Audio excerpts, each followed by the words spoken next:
CM Revanth Reddy comments తో కేదార్ మృతి political turn తీసుకుంది. కేదార్ మృతి వెనుక బీఆర్ఎస్ నేతలు ముఖ్యంగా కేటీఆర్ ప్రమేయం ఉందనే సంచలన ఆరోపణలు చేశారు ముఖ్యమంత్రి. ఇదే విషయానికి సంబంధించి మరింత సమాచారం మా Telangana input editor Donthu Ramesh live లో అందిస్తారు. రమేష్, సీఎం రేవంత్ రెడ్డి వ్యాఖ్యలు ఎలా చూడొచ్చు కేదార్ మృతిపై? ముఖ్యమంత్రి రేవంత్ రెడ్డి చేసిన ఆరోపణలు రాజకీయాల్లో పెను దుమారాన్ని రేపుతున్నాయి. ప్రధానంగా తెలంగాణలో ముగ్గురు డెత్కు సంబంధించి రేవంత్ రెడ్డి అనుమానాలు వ్యక్తం చేశారు. ఇదంతా మిస్టీరియల్ డెత్స్గా ఎందుకు మారిపోయాయంటూ ఆయన ఆరోపణలు చేశారు. ఈ ముగ్గురు కూడా కేదార్ ఆయన ఒక సినీ నిర్మాతగా ఉన్నాడు. దుబాయ్లో వ్యాపారాలు చేస్తూ చాలామంది ప్రముఖులతో సంబంధాలున్నాయి. ఆయన అనుమానాస్పద మృతి అంటూ కూడా ఆయన వ్యాఖ్యలు చేశారు. ఎందుకు అనుమానాస్పద మృతి చెప్పారు, దాని మీద ఎందుకు విచారణ జరపడం లేదు, ఎందుకు విచారణకు కోరుకోవడం లేదంటూ కూడా ఆయన చిట్చాట్లో నిన్న చేశారు. దీంతోపాటు మేడిగడ్డ కుంగుబాటు మీద కేసు వేసిన రాజలింగమూర్తి కూడా హత్య గావించబడడం, ఆ కేసు వాదించిన సంజీవ్ రెడ్డి కూడా మృతి చెందడం, ఇవన్నీ చూస్తుంటే మిస్టీరియల్ డెత్స్గా మారిపోయాయి. వీటి మీద విచారణ జరపవలసిన అవసరం ఉంది. ఒకవేళ కోరుకుంటే కనుక విచారణ జరిపిస్తామని రేవంత్ రెడ్డి చేశారు. ఈ వ్యాఖ్యలు హఠాత్తుగా సంజీవ్ రెడ్డి కానీ రాజలింగమూర్తి హత్య తర్వాత కానీ పోలీసులు కేవలం భూ తగాదకు సంబంధించిన అంశమని తేల్చిపారేశారు. సంజీవ్ రెడ్డి సాధారణ మరణంగానే చెప్తున్నారు. దుబాయ్లో చనిపోయిన కేదార్ సినీ నిర్మాత ఎవరు ఉన్నారో ఆయన కూడా సహజ మరణం అని చెప్తున్నారు. కానీ ఈ ముగ్గురు కూడా వివిధ కేసుల్లో వివిధ బీఆర్ఎస్తో సంబంధం ఉన్న కేసులలో కొన్ని ఇన్వాల్వ్ అయిన నేపథ్యంలో వాళ్ళ మృతులపైన అనుమానాలు వ్యక్తం చేస్తూ రేవంత్ రెడ్డి వ్యాఖ్యలు చేశారు. ప్రధానంగా కేదార్ చాలామంది సినీ ప్రముఖులతో పాటు ఆయన డ్రగ్ కేసులో నిందితుడిగా ఉన్నారు. రాడిసన్ బ్లూ హోటల్లో ఆయన పట్టుబడిన నేపథ్యంలో ఆ తర్వాత ఆయన పూర్తిగా హైదరాబాద్ నుంచి దుబాయ్కి షిఫ్ట్ అయ్యాడు.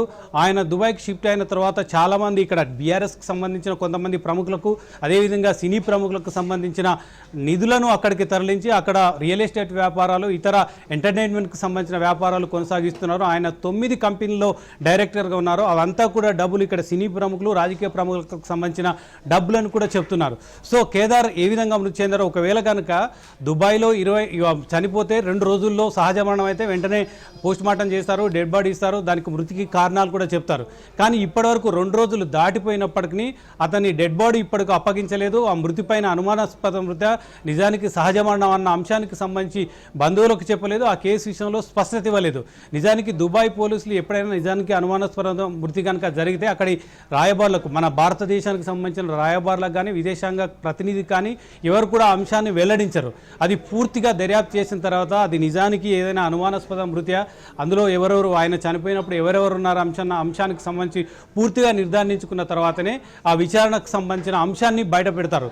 కానీ ఆయన మృతి చెందిన క్రమంలో కొంతమంది ప్రముఖులు ఉన్నారు. అదేవిధంగా బీఆర్ఎస్కి సంబంధించిన నిజామాబాద్ జిల్లాకు సంబంధించిన ఒక మాజీ ఎమ్మెల్యే కూడా ఆయన ఉన్నారని కూడా చెప్తున్నారు. కేదార్కు బీఆర్ఎస్ మాజీ ఎమ్మెల్యే కూడా మంచి సంబంధాలు ఉన్నాయి. ఇద్దరు కలిసి కూడా వ్యాపార భాగస్వామిగా ఉన్నారు. ఏదైతే 9 కంపెనీలలో కేదార్ వ్యాపార భాగస్వామిగా ఉన్నాడో ఆ భాగస్వామిలో షకీల్ కూడా ఒకరిగా చెప్తున్నారు. సో ఇదంతా ఎందుకు జరిగిందన్న అంశానికి సంబంధించి సాధారణంగా సహజ మరణమైన దుబాయ్లో చనిపోయిన పెద్ద ఎటువంటి అభ్యంతరాలు ఎవరు కూడా వ్యక్తం చేయలేదు.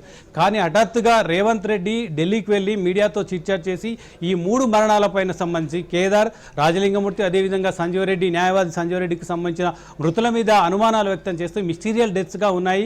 అది కూడా ఒకరు మేడిగడ్డ మీద కేసు వేసిన అతను ఒకని హత్య గావించబడ్డాడు. మేడిగడ్డ మీద కేసు వాదించిన సంజీవ్ రెడ్డి అతను కూడా మృతి చెందాడు. ఇవన్నీ చూస్తే ఖచ్చితంగా ఇందులో ఏదో ఉంది. ఖచ్చితంగా వీటి హత్యల వెనుక కానీ అనుమానాస్పద మృతుల వెనుక కానీ ఎవరో ఉన్నారు. వాళ్ళు నిజానికి కేటీఆర్ని ఉద్దేశించి ఆయన చిట్చాట్ చేసినట్లు సమాచారం ఉంది. ఎందుకంటే డ్రగ్కి సంబంధించి రేవంత్ రెడ్డికి కేటీఆర్ మధ్య చాలా పరస్పర ఆరోపణలు, విమర్శలు గతంలో కూడా చేసుకున్నారు. బీఆర్ఎస్ ప్రభుత్వం ఉన్నప్పుడు రేవంత్ రెడ్డి తీవ్రమైన ఆరోపణలు చేశారు. వైట్ ఛాలెంజ్ విసిరారు. డ్రగ్ టెస్ట్కు తాను వస్తాను, కేటీఆర్ కూడా రావాలని చెప్పారు. దానికి సంబంధించి ఆరోపణలు ప్రత్యారోపణలు చేసిన నేపథ్యంలోనే ఏడాది క్రితం సరిగ్గా కేదార్ రాడిసన్ బ్లూ హోటల్లో డ్రగ్ సేవిస్తూ దొరికిన నేపథ్యంలో ఆయన దుబాయ్ షిఫ్ట్ అయిన తర్వాత అతను వ్యాపార భాగస్వామిగా ఉన్నాడు. కాబట్టి అనేక లావాదేవీలకు సంబంధించి పొరపొచ్చాలు వచ్చాయి, అభిప్రాయ భేదాలు వచ్చాయి. ఈ నేపథ్యంలోనే ఆయన అనుమానాస్పద వెలికి చూసింది. దీనికి విచారణ చేసుకోవచ్చని ఆయన సవాల్ విసిరారు. ఇదంతా కూడా రేవంత్ రెడ్డి చేసిన, ఢిల్లీ కేంద్రంగా చేసిన వ్యాఖ్యలు ఇటు మొత్తం తెలంగాణ పొలిటికల్ సర్కిల్లో తీవ్రమైన దుమారాన్ని రేపుతున్నాయి. దీనికి కేటీఆర్ కొద్దిసేపటి క్రితం కౌంటర్ కూడా ఇచ్చాడు. అసలు ముఖ్యమంత్రి స్థాయిలో ఉన్నాడు, ముఖ్యమంత్రి విచారణ చేసుకునే అవకాశం ఉంది, మీరు విచారణ జరిపిస్తే విచారణ చేసుకోవడం ఎందుకు, ఒకవేళ ఆయనకు నిజంగా దమ్ము ధైర్యం ఉంటే దర్యాప్తు విచారణ ఏదైనా చేసుకోవచ్చు అని కూడా కేటీఆర్ ఈ సందర్భంగా సవాల్ విసిరారు. సో దీనికి ఏ విధంగా కౌంటర్ ఇస్తారు రేవంత్ రెడ్డి? నిజానికి విచారణ ఒకవేళ ఒకవేళ వాళ్ళు కోరితే ఖచ్చితంగా విచారణ చేపిస్తారా? దుబాయ్లో జరిగిన అంశానికి సంబంధించి తెలంగాణ పోలీసులు దర్యాప్తు చేసే అవకాశం ఉందా? ఒకవేళ ఆయన ఏ కంపెనీలతో భాగస్వాములు ఉన్నారో ఆయా కంపెనీలకు సంబంధించిన ఇతర డైరెక్టర్లు ఎవరైనా ఉన్నారా? వాళ్ళు బీఆర్ఎస్కు సంబంధించిన డైరెక్టర్లు ఎవరైనా ఉన్నారా? లేదా సినీ ప్రముఖులకు సంబంధించిన లావాదేవీలు జరిపిన ప్రముఖులు ఎవరైనా ఉన్నారా? ప్రధానంగా ఇక్కడ చెప్తున్నారు కేదార్ వందల కోట్ల పెట్టుబడులు అక్కడ దుబాయ్లో ఇన్వెస్ట్ చేశారు. అనేక రియల్ ఎస్టేట్కి సంబంధించిన కంపెనీలో ఆయన పెట్టుబడులు ఉన్నాయి. ఎంటర్టైన్మెంట్కి సంబంధించిన దాంట్లో కూడా పెట్టుబడులు ఉన్నాయి. అది కూడా చాలామంది బీఆర్ఎస్కి సంబంధించిన రాజకీయ ప్రముఖులతో పాటు కొంతమంది సినీ ప్రముఖులకు సంబంధించిన డబ్బు కూడా ఆయన పెట్టారు. ఇప్పుడు అంతా ఆయన చేతుల్లో లెక్కలు ఉంది. ఆయన మృతి చెందడం ఎవరికి లబ్ధి చేకూరుతుంది, ఎవరికి లాభం చేకూరుతుంది, ఈ అంశాన్ని తేల్చాలనే అంశానికి కూడా ఇప్పుడు తెరపైకి తీసుకొచ్చున్నారు. సో మొత్తం మీద అయితే ఇప్పుడు హాట్గా మారిపోయింది. ఒకవైపు రేవంత్ రెడ్డి వ్యాఖ్యలు, ఆ తర్వాత కేటీఆర్ బీఆర్ఎస్ కౌంటరు, ఇదంతా డైవర్షన్ పాలిటిక్స్ జరుగుతుందని కేటీఆర్ చెప్పారు.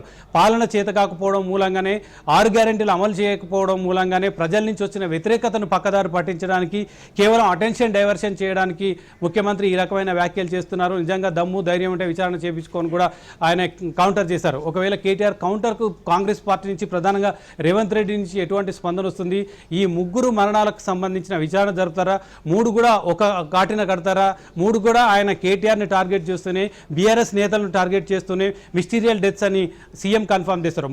ముఖ్యమంత్రి స్థాయిలో ఉన్న వ్యక్తి నిజానికి ఒక విచారణ జరపాల్సి ఉంటే జరుపుకునే అవకాశం ఉంది. కానీ ఈ విధమైన ఆరోపణలకు ఇతరులు లాగడం, వాళ్ళు సంబంధం ఉందని లాగడం ఎంతవరకు సమంజసం కూడా బీఆర్ఎస్కి సంబంధించిన నేతలు చెప్తున్నారు. సో మొత్తంగా విచారణ జరుపుతారా లేదా కాంగ్రెస్ పార్టీ ఏ విధంగా కౌంటర్ చేస్తుంది, రేవంత్ రెడ్డి ఏ విధంగా కౌంటర్ చేస్తారు, కేటీఆర్ కౌంటర్ ఇచ్చిన నేపథ్యంలో ఏ విధంగా స్పందిస్తుందనే చూడాలి. నిజానికి సంజీవ్ రెడ్డిది సహజంగానే మరణించిందని చెప్తున్నారు. హత్యగావించబడ్డ రాజలింగమూర్తి భూతగాథలో ప్రమేయం వల్లనే హత్యగావించబడ్డారని పోలీసులు తేల్చిపారేశారు. ఇప్పుడు దుబాయ్ పోలీసుల చేతిలో ఉంది. కేదార్ డ్రగ్లో పట్టుబడిన కేదార్ ఎందుకు చనిపోయాడు, అతని మృతి వెనుక కారణాలు ఏమున్నాయి, బీఆర్ఎస్కి సంబంధించిన మాజీ ఎమ్మెల్యే ఒకరున్నారు, ఆయనకి ఏమైనా సంబంధాలు ఉన్నాయా, ఆ సంబంధాల నేపథ్యంలోనే భారీ పెట్టుబడులు పెట్టిన కొంతమంది డబ్బు రాబట్టుకోవడానికో లేదా డబ్బులు మిగిల్చుకోవడానికి జరిగిన ప్రయత్నంలో భాగంగానే కేదార్ మృతి చెందడాన్న అంశానికి సంబంధించి తేల్చాల్సిన. ఇక్కడ ఒక ట్విస్ట్ ఏంటంటే దుబాయ్ పోలీసులు నిజానికి అనుమానాస్పద మృతి అని ఒకవేళ కేదార్ కనుక తేల్స్తే పెద్ద రాజకీయ ప్రకంపనలు స్పష్టంగా ఉండే అవకాశం ఉంది.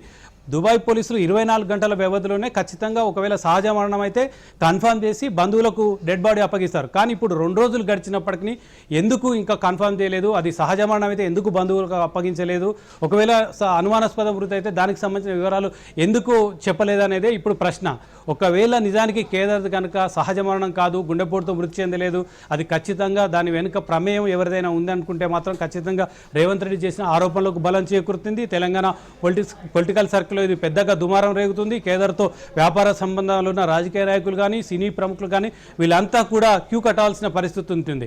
నిన్న ఒక ఇంటి అయితే ఇచ్చాడు రేవంత్ రెడ్డి, విచారణ కోరుకుంటే ఖచ్చితంగా విచారణ జరిపిస్తామని చెప్పారు. ఇప్పుడు రేవంత్ రెడ్డికి కౌంటర్గా కేటీఆర్ కూడా దమ్ముంటే విచారణ చేసుకోవచ్చు, మీరే ప్రభుత్వంలో ఉన్నారు, ముఖ్యమంత్రి అన్న సంగతి మర్చిపోయి విచారణ జరపాలంటే జరుపుతామని వ్యాఖ్యానించడం సరికాదు అని కేసీఆర్ కౌంటర్ ఇచ్చిన నేపథ్యంలో దీన్ని సాకుగా తీసుకొని ప్రభుత్వం ఏమైనా ముందడుగు వేస్తుందా, విచారణకు వెళ్తుందా, ముందుకు వెళ్తుందా, ఈ 3 మరణాలను కలిపి ఒక సిట్ వేస్తుందా, సిట్ వేసి మొత్తం పూర్తిగా దర్యాప్తు చేస్తుందా, ఎవరినైతే టార్గెట్ చేయాలనుకున్నారో వాళ్ళని టార్గెట్ చేస్తుందా అనేది చూడాలి. Right, thank you.